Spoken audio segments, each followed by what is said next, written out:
one thing that I learned pretty early on in my antique and vintage reselling business, and I learned it from the owner of the first store where I rented a booth, was that generally an entire set of china is not going to sell in an antique booth.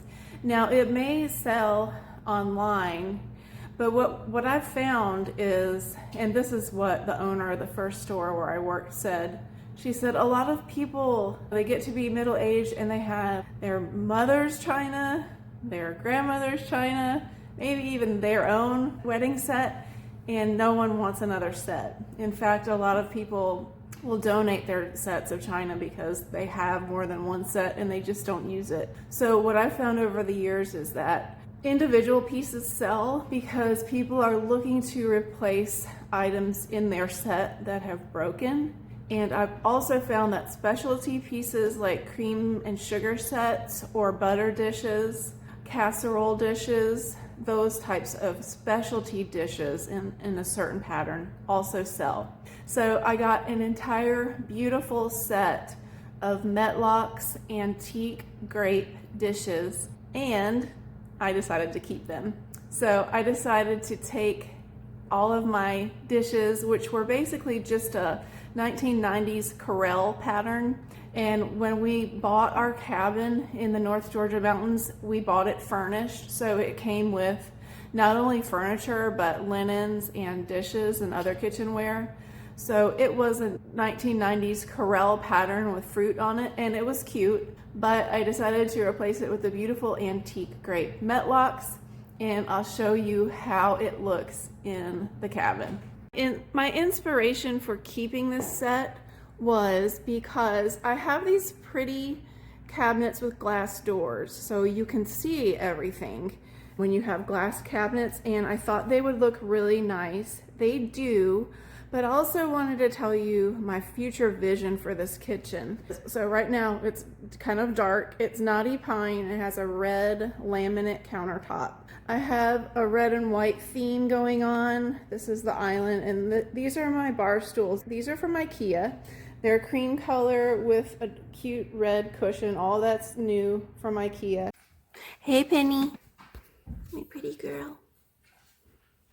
Then I have a very vintage or antique, I'm not sure the age of this cabinet, but I bought this from an antique store probably 20 years ago. And my inspiration for this kitchen comes from this cabinet, the Metlocks dishes, and the cream and red chairs. I'm going to paint the cabinets cream, and the backsplash, I'm not sure yet. The countertop is going to stay red. I don't love laminate, and I know it's outdated, but I can't afford to replace it with something else right now, so it's going to stay red laminate. I think painting the cabinets alone is going to be huge for this kitchen. Show you the dishes. There's actually more than this, but these are the items that would fit. One of my favorite pieces is the butter dish. I actually used some of this stuff last night because we had our neighbors over. So this is just a really pretty pattern. As you can see, the grapes are very pretty. This cabinet, the Hoosier, have the casserole dish, which I absolutely love, with the lid. I guess this is the gravy boat. I used this last night for buffalo chicken dip. Yum. This little canister and the teapot.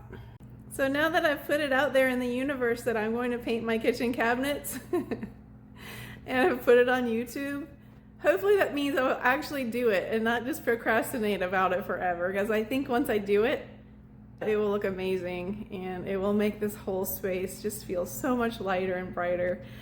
I like knotty pine, but a little bit goes a long way. Let me flip this around and show you how much knotty pine there is in this cabin. I mean, I love it. Ceilings. It's a lot. It's a lot of knotty pine. The side tables are knotty pine as well. Had those forever. Yep, it's a lot. It's gonna look amazing when I get these cabinets painted cream color, I think. All right, thanks for watching.